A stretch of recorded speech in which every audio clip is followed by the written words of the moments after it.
Hello. I want to start by saying, because the things I'm going to say might strike some people differently than I intended to, but I'm going to start this by saying that I am not anti-anybody, not anti-Semitic, anti-anything. I must admit I am pro-black. I am what you people in common jargon would call a black nationalist, a black separatist. But I think everybody should have the right to control their own economics, their own politics, the self-determination of their own people. Some people say that, you know, we should all live in the same house or this or that, you know, the same land or whatever. But I feel that all of us sharing the planet Earth in our different countries, that is sharing the same land, the same space. These different countries act as separate houses or mansions for different and various peoples. Not that I want to stop people from living together if they wish. And also I think it could be a thing where people could, you know, come together and live together sometime and then go back to their own separate dwelling or whatever, own separate space. But I believe every race and nation has a right to rule themselves according to their own customs, own cultures, own rules, okay? Now that we got that part over with, I would say that to let you know that I'm not, you know, anti-anybody, because the things I'm going to talk about is going to be really challenging to these type of, to a certain segment of society. But let's say if I was a doctor, if there was black man, white man, Arab, Jew, Indian, whatever. By Indian I mean a Hindu, a Hindu or a Native American. A Hindu first, or Native American, I put it like that. Either or. You know, one's the West Indian, one's the East Indian. But anyway, let's say all these different people were wounded or hurt and I was a doctor. I would, of course, use the triad system. You know, I would go to who's hurt the worst, and then who's hurt the worst and had the most chance of living, and like that. I wouldn't care what race they were. If it was a fellow black man hurt, and it was somebody of some other race hurt, I would go to the one first that has the most chance of survival. If the black guy didn't have a lot of chance of survival, I wouldn't go to him. If the Jew didn't have a chance of survival, I wouldn't go to him. Whoever had the chance of survival. But now, to say that, I'm going to say this. And this is a response to, I follow a lot of the guys that most people call conspiracy guys, you know, Alex Jones, Jordan Maxwell, David Icke, all these different people. I follow, I research the things they say, but actually my research has been the things that they said, you know. I haven't actually done that type of research myself, but I've researched them a lot, and I've researched history a lot, and I've researched religion a lot. And I just want to say, I plan to get my Bible and to read certain chapters to prove my point, but I forgot to get it, so I'm going to have to paraphrase a lot of things that many people know is in the Bible. But when you read in the Bible, everybody talks about the Rothschilds and Jews controlling the world, what have you.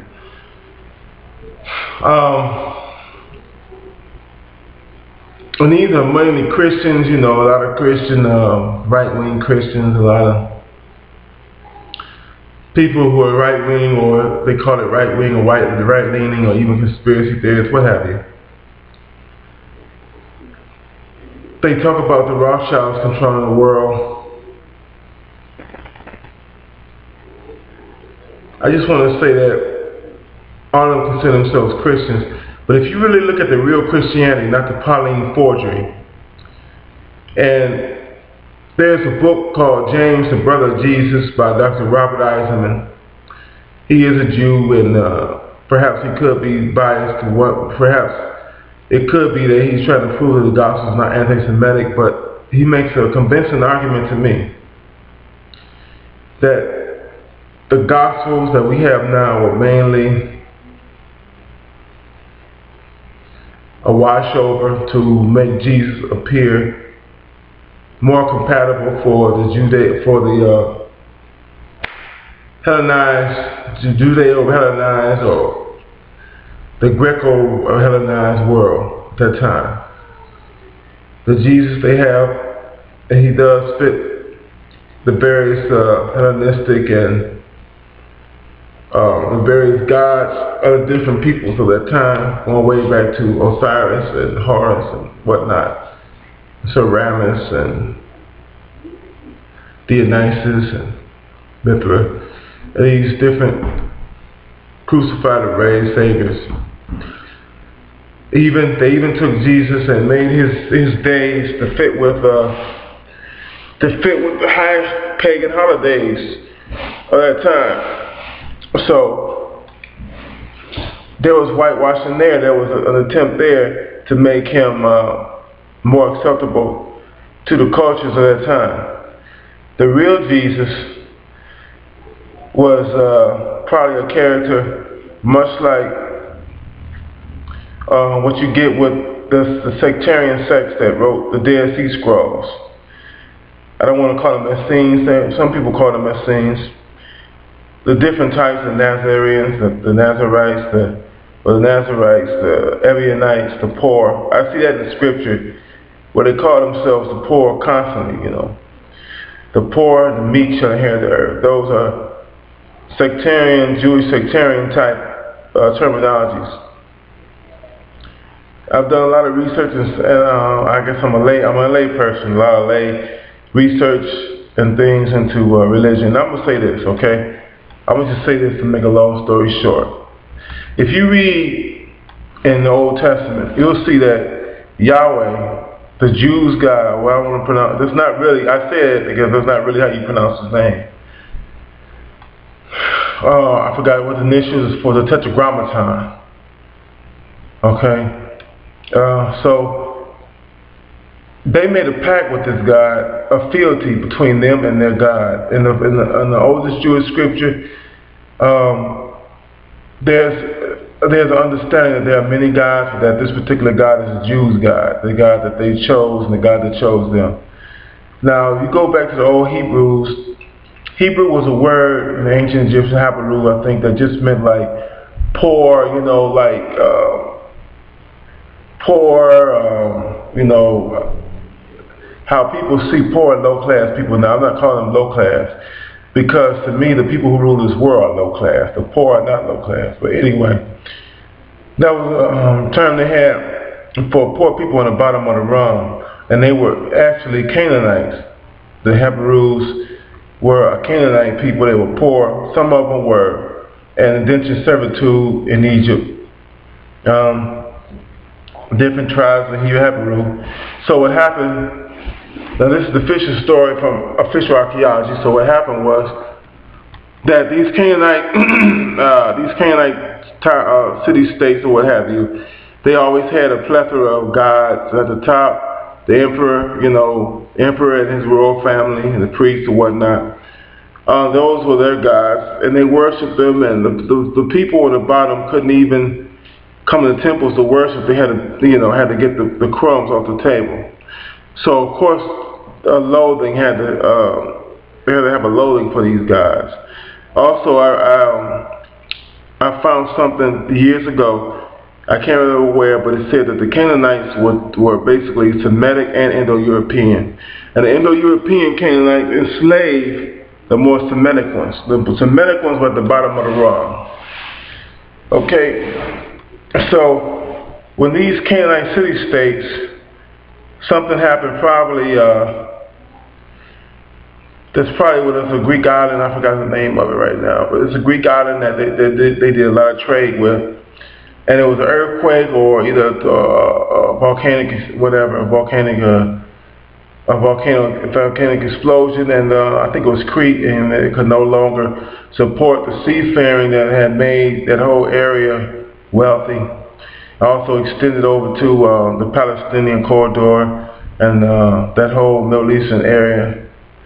And when that happened, the powerful Canaanite rulers of these cities, the Indo-European Canaanite rulers of these city-states, no longer had the power to hold the more Semitic ones in fealty or servitude or what have you. So, and even Egypt, the slaves or indentured servants provided by these Canaanite rulers or what have you, or these chieftains, didn't have the power to hold them in servitude anymore, or feed them, or keep their prospective cultures up. So the poorer peoples simply walked off and walked away from servitude in these Canaanite and Egyptian states. And there they met a wandering people, a wandering Arab people, who were much like Bedouins today in the Bible. They call them Midianites, who worship this God that we now refer to as the Tetragrammaton, or the four letters.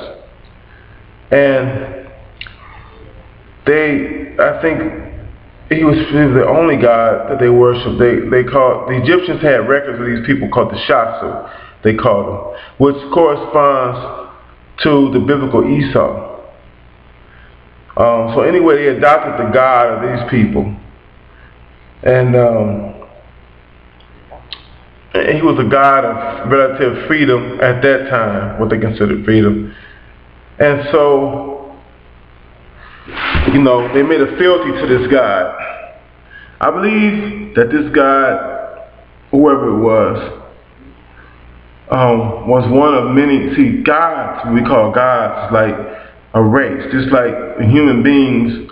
I mean, we have separate sub-races of the human family, but like the human beings as a whole would be considered a race. These gods are a race. And to them, we're like chattel. That's why the Jews call us goyim. We're like chattel. And the Jews, or the Hebrews at that time, these different disparate motley crew of people, as the Bible said, gave fealty to this spirit. And so he became their pet. And if you look at the Old Testament, this God promised them that he would make them over all the peoples, to rule all the peoples of the world. And so in that case, the mythologized Jesus, the real man Jesus, served that purpose. He served that purpose. So, because you look at it, it's amazing that this one Jewish family, the Rothschilds, what have you, can control the whole world the way they do. So that means that this God is working for them. But he also sees them like as a pet. So, I'm going to have to get to part 2 because I'm running out of time for part 1. Thank you. I'm sorry, I got interrupted. I don't really know how to use this thing well. I had a guy put a VLC player on here so I can watch different videos, but I shouldn't have done that. I'm about to take the VLC off and just convert the videos with my Windows Movie Maker. Anyway, if you look at the Old Testament, you'll see time and time all through the Old Testament, this God is telling them if you obey the fealty between the different laws and rules between you and I, how the nations bowing to you on one knee, how the nations bringing you tribute, which is today have to do with resources and gold and things that the different Rothschild family controls in these different lands, like just about all the mines, the diamond and gold mines in Africa. The Rothschilds have a part in it. Through loans given to corporations that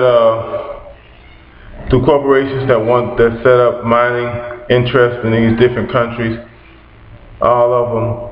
Most of them, the Rothschilds have a hand in it. The Rothschilds have a hand in the World Bank, but most of these mining subsidiaries go to get their funding for different projects in Africa, and they're mostly European. And the Rothschilds and other high Jewish corporations and Anglo corporations are the ones who set these type of things up. The equipment used to mine and such to control by these different Judaic corporations, worldwide corporations. And I just don't think it's right that one group of people will control everyone else's resources, everyone else's land, everyone else's water. I don't think that's right. But that's the promise that God made to them. And these guys are like a race, like we human beings are a race of humans. These guys are a race. They're not visible to us unless they want to be, but they're visible to each other. And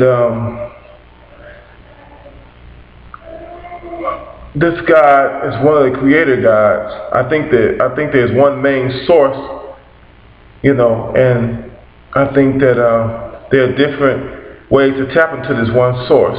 But I think that God's like the one in the Bible. This is me thinking this now.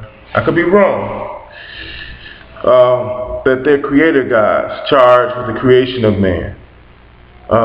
Either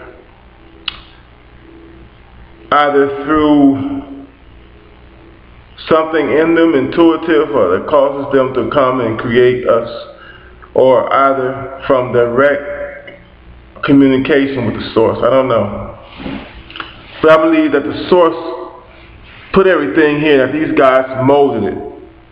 And I believe that this Yahweh looked up and saw everyone was worshiping Baal and El and all these different Egyptian gods, Amun and Ra and all this. And he revolted, and he got, you know, and he wanted a people to worship him, because that's part of how they get their power. They feed on our energy. They feed, and praise and worship is an energy. That's why all the gods in ancient times demanded a blood sacrifice, because there's blood, energy in blood. There are different salts, there are different enzymes, different things in blood that carry energy. That's a high energy. The life force, which is what the Chinese call qi, and what we call electricity from the sun, is a life force. And I think these beings, like us, we eat life force. We eat other beings' life force. We eat plants, we eat animals. They get their life force from the sun, and we eat it. When we eat that, we're just breaking down energy. But they get it more directly, these gods. That's why there's prohibition against man drinking blood. That's not our food. They get the life force, which is their energy, the life energy, through the blood. That's why, you know, and this guy sweetened the package for him, because it told him, you don't have to sacrifice humans and babies to me like the Canaanites did to their high god. You know, just give me the blood animals. Although most societies mostly sacrifice animals, a lot of them, mostly all of them, also sacrifice human beings, because that's really what these guys want. But these guys can live off you without actually killing you, because you're going to die anyway one day. That's why in the Old Testament that God said, you know, when you're dead, I have nothing to do with you. You know, that's why it was a prohibition against their priests touching a dead corpse. Because once a thing is dead, he couldn't feed off of it.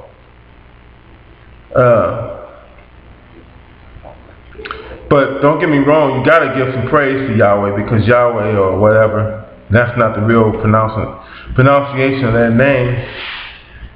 People just think it is, but you have to give him some kind of praise, because it is a creator God. It is a creator God. Be it a spaceman or whatever you want to call it. It's a higher being of life than we are. It's just the way it is. Just like you feast on fish, you take fish, you put it in a fish bowl. You have your favorite pet dog against other dogs. That's just the way it is. Might makes right. The strongest have the right to rule in the universe, but the strongest can't misrule too much.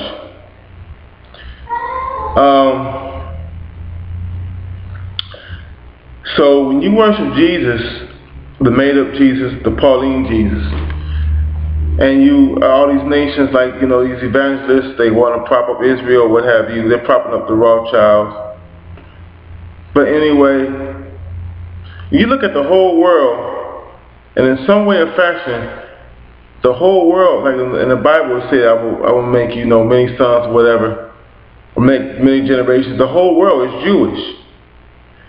Even the great Chinese, who is another ancient culture, and they have brought great spiritual traditions, like Taoism and such.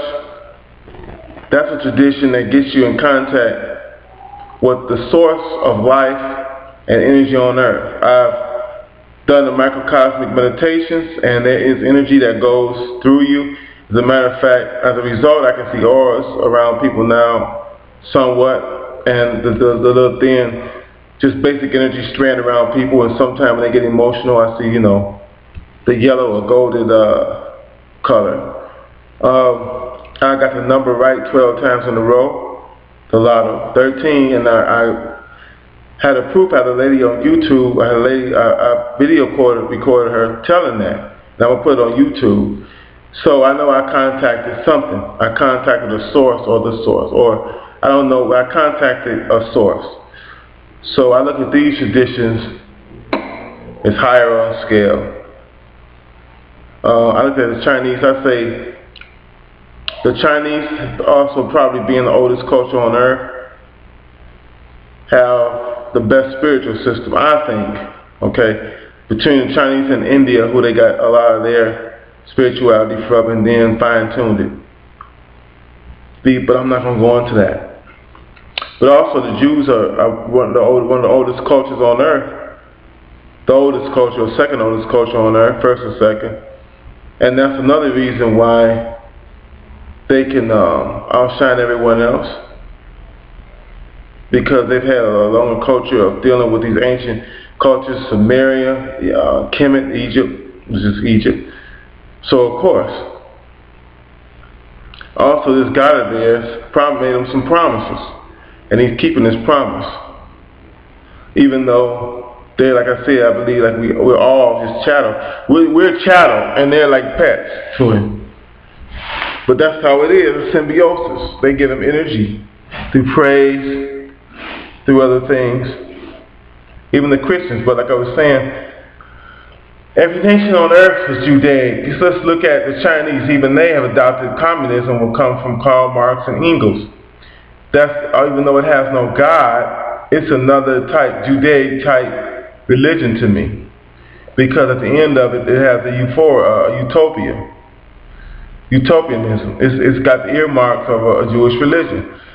Islam came probably from the Essene type Jews, or the ultra Jews who escaped Jerusalem with the destruction of the Romans, and they went to the different deserts in Arabia.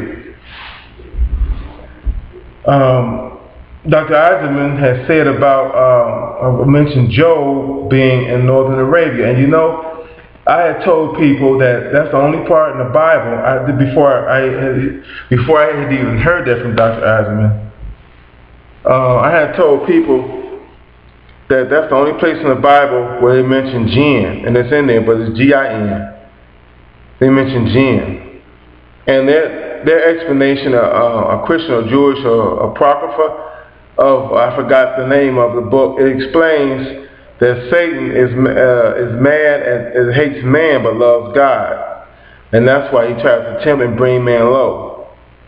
Not the Christian ideology that Satan was cast from heaven. It's more, the Islamic explanation is more in character with ancient Jewish Apocrypha. So you got Islam, you got communism, even capitalism. The Rothschilds begin loaning and lending money out, promissory notes for these different European powers for their gold. And then began to loan out monies more monies that exceeded the amount of gold that they actually had in their banks. and multiplied the money. That way multiplying these promissory notes that really was based on nothing. And that's the basis of capitalism. So even that, everywhere in the world just about is under Judaism, some kind of direct Judaic, some kind of Judaic system, just about. Either Judaic system or Greek system, but so-called democracy, which is or a representative Republican type of government. But as you see, I think that even people who worship Jesus in Christianity is Judaism. Jesus never meant to start a religion. He was a Jew. He was trying to go back to what he considered the real Jewish ways. But these dumbass Christians, they believe anything. They don't even research their religion. They don't know nothing about it. They don't even research it, but yet they have all this faith. James was really the one, if you want to be a Christian, you should be reading. And I read that, and then I see a lot of Buddhism, what I call Buddhism in it, where he talks about, you know, people's desires, what causes them to sin and whatnot. So that's definitely Essenian, because some points of Essene doctrine seems like that. So all I'm saying is that the God of Israel told them that they will rule the world. And they do. The Jews rule the world. They control everything. They control the media. They control finances. They control the medical arena. But you know, that's just the way it is. I'm not saying it's just the way it is. There can be no other way right now. They are one of the oldest cultures, continuous cultures on earth. So they bring knowledge from cultures before them, great cultures before them, that we probably don't even know about. So that's just the way it is.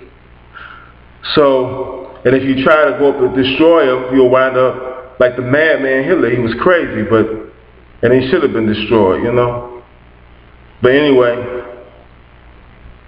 it's the way it is, you know. That God rules the world. And if you want, you know, but I just stay away from the whole world system. I don't care about it. But I do, like I said, I've tapped into a spiritual tradition that I believe goes to the source of all, goes past all these creator gods, goes to the source. But you got to get these creator gods that do, because they did mold you with their hands, or they're gods or from different planets. I mean, Hinduism says the gods live on different planets. So they're just a higher race of being than we are. To us as gods, yes. Now that's the end of that. I'll see you.